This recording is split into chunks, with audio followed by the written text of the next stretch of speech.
right, so a resume. I think there are a lot of obvious reasons why a resume can hurt you.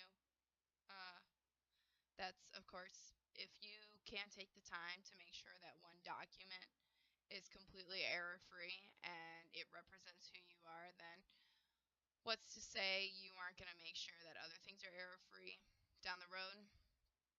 It's kind of like a tell-all.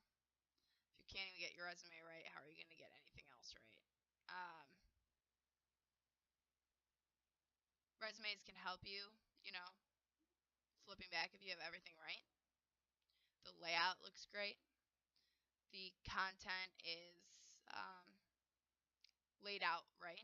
Then, that could mean a wide variety of things. I think it really just depends on the type of industry you're going in. But most importantly, let's say you're going into media, make sure your resume kind of stands out in that sense. But if you're trying to go a more professional job, then obviously make it a little bit more of a professional look.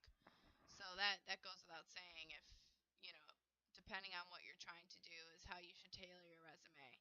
It could hurt you if you go too artsy and it's supposed to be professional, and if it's supposed to be artsy and not professional. Well, I mean, it definitely always should be professional, but it can have if you're going for a media job, it could have a little bit more of a art flavor. My resume has surely have grown in the past, heck, couple years. And it's interesting because everybody I talk to has a different opinion on what a resume should be. Some people, obviously they tell you don't use WordPress or don't use the Word document template. It makes you look, like you didn't take time on it or whatever the case is. So I took the time to kind of template my own. Then I brought it to somebody else. They're like, no, like this doesn't look very good. You should do this.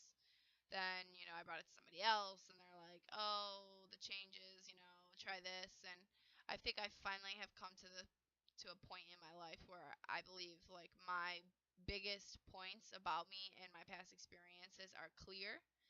And and I think just who I am as a person is very clear from my resume now. So I definitely pride myself on that.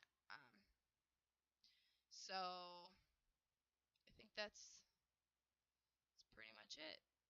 Yeah, and obviously the type of paper that's used can be important.